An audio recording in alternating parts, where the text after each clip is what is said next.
Ok les sportifs, aujourd'hui comme dans la vidéo précédente, à l'occasion de la finale des interclubs, on se retrouve pour un 400 mètres haies objectif sub 52. Allez, vous me suivez? Pour éviter d'avoir à faire 8 heures de bus pour descendre, avec Baptiste, Clément, Achille et Julie, on a décidé de passer quelques jours perchés à Corançon en Vercors, un petit village au sud-ouest de Grenoble. On est ensuite descendu de la montagne le 21 mai, la veille de course, pour repérer un peu le stade et faire comme toujours une activation haie. Après une quarantaine de minutes de voiture, on se retrouve au stade de Bachelard, connu pour avoir accueilli la finale des interclubs l'an passé. Ouais, direct avec toi tu commences. Demain on va tout tuer, demain par fond, on décolle demain. L'occasion de retester les pointes pour se mettre en confiance car ça fait 5 jours que je n'ai pas franchi de haie. Effectivement j'ai décidé de changer de pointe et de prendre les SP 10 000 de chez On, des pointes qui je trouve portent plus vers l'avant et facilitent vachement mes passages de haie. Ok, donc là, activation, on est la veille de la course. Faut voir que la piste est belle, elle a l'air quand même assez neuve, c'est cool. Après, on voit qu'il y a 1,7 m devant. On espère que demain, ça soufflera pas autant. Après, bon, bah c'est les conditions de course, on verra bien. Activation H3, je pense, une ou deux fois H3, pour se mettre en jambes. Je suis au couloir 7, on va faire des petits tests. Normalement, le couloir 7, on est rodé. Et voilà, ça va être sympa. Des pointes qui me permettent donc de faire des passages en 14 comme l'an passé, un schéma de course que je maîtrise mieux et qui au couloir 7, couloir qui m'est destiné demain, me permet d'employer ma grande foulée. Je suis donc confiant, j'espère tenir cet intervalle le plus longtemps possible pour espérer réaliser la meilleure course. Maintenant retour à l'hôtel, place au repos pour être en forme le lendemain. Dimanche 21 mai, une atmosphère étouffante règne sur le stade étant donné qu'en ce lieu se déroulera le championnat de France des clubs permettant l'affrontement des 8 meilleurs groupements d'athlétisme pour savoir qui est le meilleur. Maquillage, maillot, drapeau, mégaphone, tout est sorti pour que chacun puisse soutenir son association de la meilleure des façons. Pour résumer, c'est bel et bien les interclubs certes, mais il y a un plus grand enjeu, ce qui engendre forcément plus de stress parce qu'il y a une médaille à aller chercher. De mon côté, je me rends au stade sur les coups de 10h30 pour récupérer mon dossard et m'organiser rapidement car ma chambre d'appel est à 11h40 pour une course qui débutera à 11h55. Une heure au préalable, je vais m'échauffer. Comme à mon habitude, je fais 10 minutes de footing à 5 minutes au kilo, puis je retourne dans la tribune pour épingler mon dossard sur mon maillot de club. Puis il est rapidement l'heure d'aller effectuer des gammes et seulement des gammes, je ne préfère pas m'échauffer sur des haies afin de garder le plus possible les sensations d'activation en tête. J'exécute des gammes dynamiques, effectivement il fait chaud à Grenoble donc le corps rentre vite en action et à peine le footing terminé je sue, ce qui signifie qu'il est quasiment d'attaque. Pour vraiment finaliser mon échauffement, je passe au sol pour travailler les ischios et les quadriceps, grâce à ça je pourrai m'employer à 100% sur la piste. Vivant c'est la deuxième course. Première course, c'était une course de rentrée, c'était une course d'ajustage.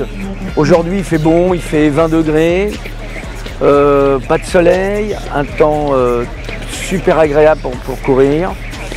Moi, je pense qu'il va partir en 14 et puis essayer de tenir le mieux possible. Et puis, je pense pour cette deuxième course, un bon 52 serait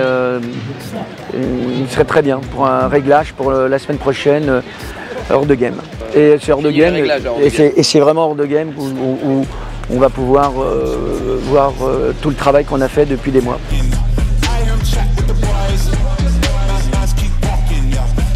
La chambre d'appel permet ensuite de se calmer un petit peu, j'enfile mon maillot ainsi que mes pointes avant de faire quelques dernières accélérations.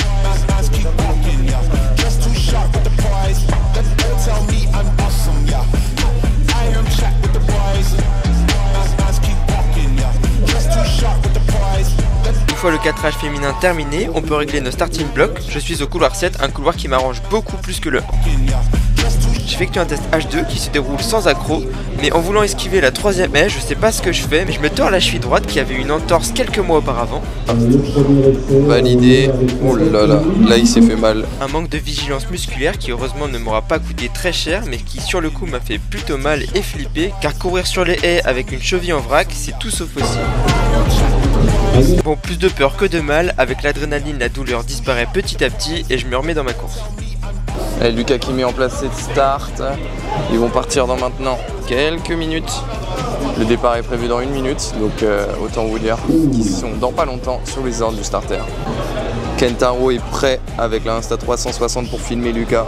Ce 400 mètres haies, le second de sa saison. On va voir ce que ça donne. Là, entre-temps, il a changé de pointe. Il a pris les pointes de 10 000 de chez On. Donc des pointes qui sont de nouvelle génération, bien plus performantes. C'est un peu, finalement, un peu de rodage parce que, mine de rien, ça change un petit peu le fait de changer les pointes, surtout dans des courses à obstacles comme celle-ci. Maintenant, ils sont 8 sous les ordres du starter. Je suis donc dans la série la plus relevée, j'ai juste à me laisser porter par le rythme de mes adversaires, les conditions sont parfaites, temps nuageux, pas de vent et température plus que soutenable, tous les feux sont au vert. Allez, allez, Lucas, il est parti, bon départ pour le moment.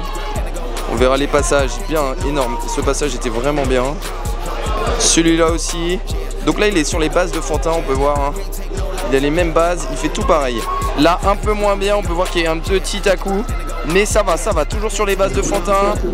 Il est bien, il est bien, il est bien. Là un petit peu piétiné, mais il relance. Il relance, là on sent que ça a un petit peu ralenti. Allez, allez, là Fantin a pris un peu les devants. Mais il lâche pas, il va y aller, il va jusqu'au bout, au bout.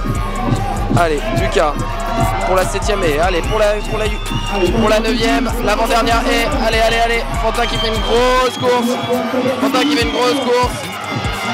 Ah, Lucas, passage moyen, là encore une fois. Il va aller jusqu'au bout. Ouais, 52-9 pour Lucas. Fantin qui a fait une très grosse course, il a dû faire 50. Si on revient légèrement en arrière, grâce à l'Insta360, on va pouvoir un peu plus décortiquer mon dernier passage, étant donné qu'il n'y a pas d'angle mort lorsque l'on filme. Et donc on peut recadrer comme bon nous semble, et on voit très clairement que j'ai peur de la haie, donc je piétine, que je fais un saut vers le haut, ce qui fait que j'atterris plus tard que mes adversaires, qui peuvent accélérer avant moi, et j'essaye tant bien que mal de relancer, mais c'est compliqué. À mon avis, ouais, il a fait un gros 52, il a fait pas mal d'erreurs, mais bon, je pense qu'il faut qu'il commence à s'habituer aux pointes finalement. Donc voilà, il aura la semaine prochaine pour se rechallenger à nouveau sur hors de game. Là où il avait laissé une grosse empreinte, c'est la première fois où il était descendu sous les 52 hors de game. On va voir ce que ça donne cette année.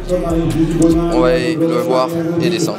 Bon, en soi pas trop mauvaise course, 52, 92, c'est mieux qu'il y a 2 semaines, mais déçu tout de même parce que à la 10, je fais une erreur un peu grossière. Au lieu de mettre de la fréquence, enfin je sais pas ce que je veux, je me suis embrouillé devant la haie.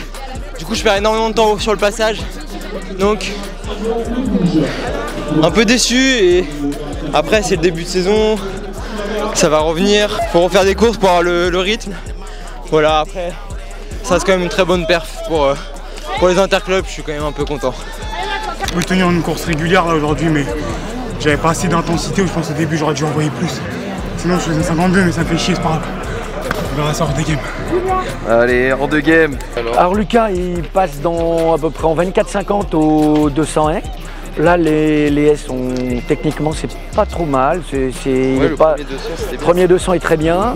Et puis il se plante vraiment à la 10e haie où il s'arrête vraiment. Il s'arrête pas par la fatigue, mais parce que par manque de maîtrise technique encore. Je pense que c'est là où il faut vraiment bosser. C'est tout ce qui est sa maîtrise technique sur les haies et surtout son relâchement. Franchement, il y a encore beaucoup de boulot à faire.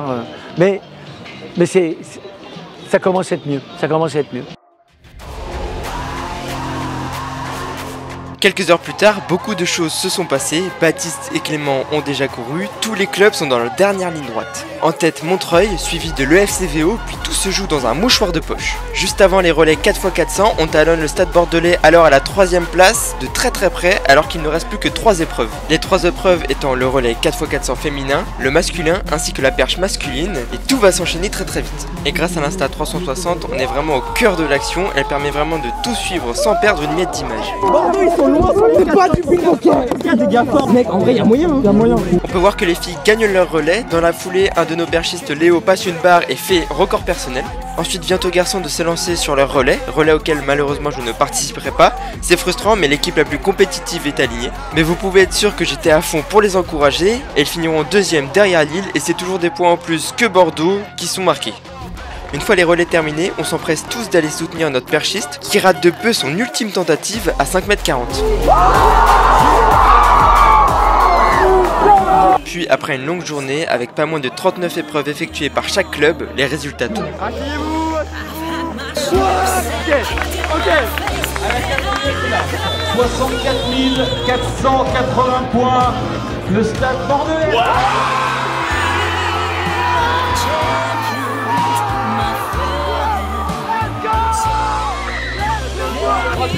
Et un Sergi.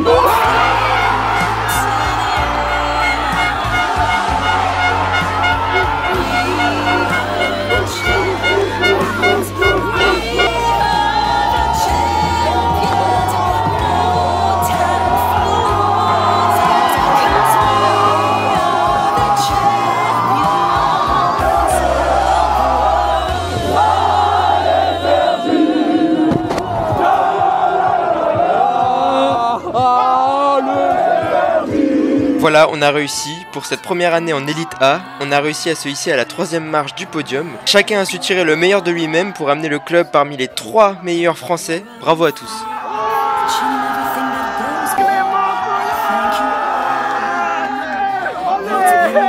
Le maître rétro.